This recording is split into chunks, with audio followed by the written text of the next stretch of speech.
Les voy a mostrar las diapositivas para ir hablando acerca de ellas.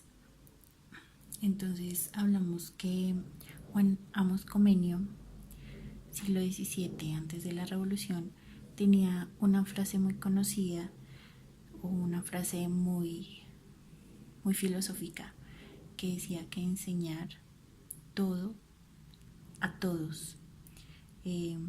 Este gran personaje nació el 28 de marzo de 1592 y falleció el 15 de noviembre de 1670 en Ámsterdam.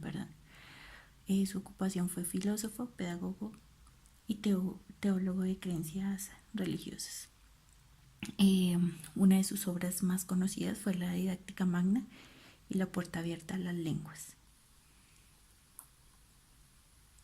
Decimos que en los siglos XIX y XX, en el nacimiento del currículo, los planes de estudio ya tendían a las normas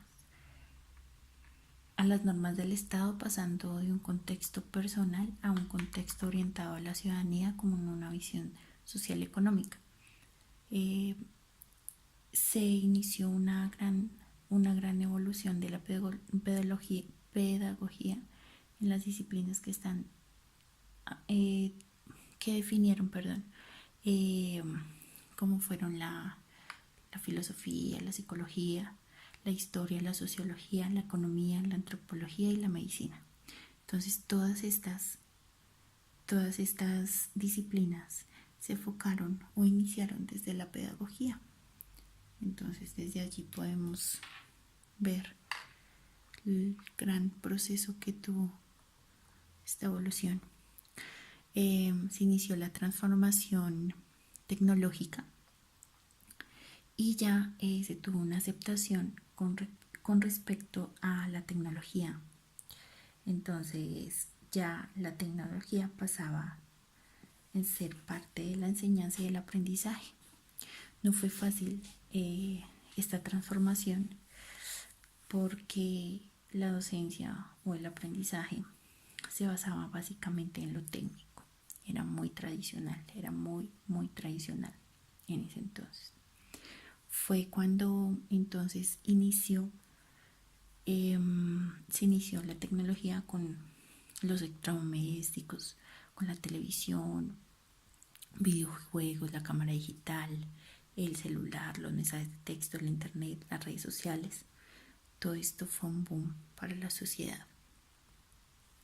Ya en el siglo XX, ya entonces hubo una gran aceptación de la tecnología y inicia ya todo lo relacionado con tecnología y la educación virtual y a distancia.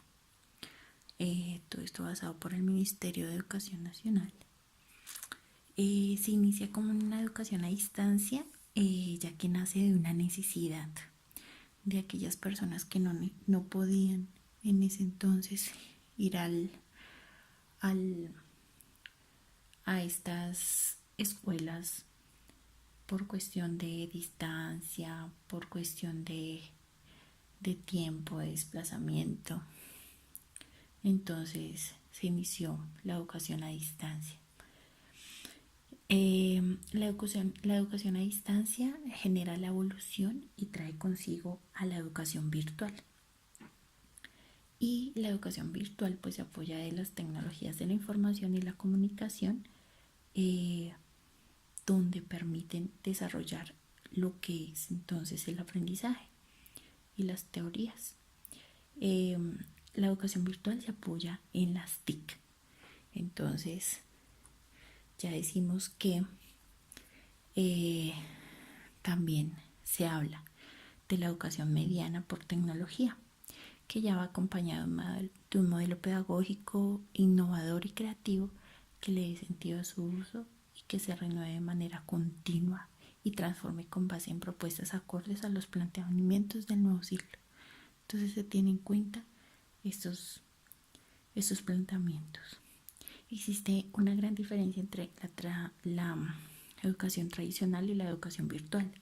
Entonces la educación virtual se enfoca en, decíamos que es una necesidad y donde el estudiante no debe asistir de manera física y ya su aprendizaje es más autónomo. Es muy investigativo, autosuficiente, mientras que la modalidad tradicional ya se genera como un aprendizaje constante y diario donde se debe asistir a una aula de clases para adquirir pues los conocimientos por parte de un docente. Ya hablamos de pues los beneficios que trae la educación virtual. Es mucho más económica, es ecológica porque pues no se generan gastos de transporte ni de desplazamiento. No hay que generar de pronto fotocopias, ¿no? Porque se maneja todo tecnológicamente. Entonces es un gran beneficio tanto económico como de tiempo, como de desgaste para la sociedad, para estos estudiantes. Ya en el siglo, decimos, actualmente en el siglo XXI, ya la enseñanza y el aprendizaje se genera por en vía tecnológica o electrónicamente, ya que tenemos diferentes opciones para poder estudiar y trae grandes beneficios la educación virtual de acuerdo a nuestro ritmo de vida. Muchas gracias. Buenas noches.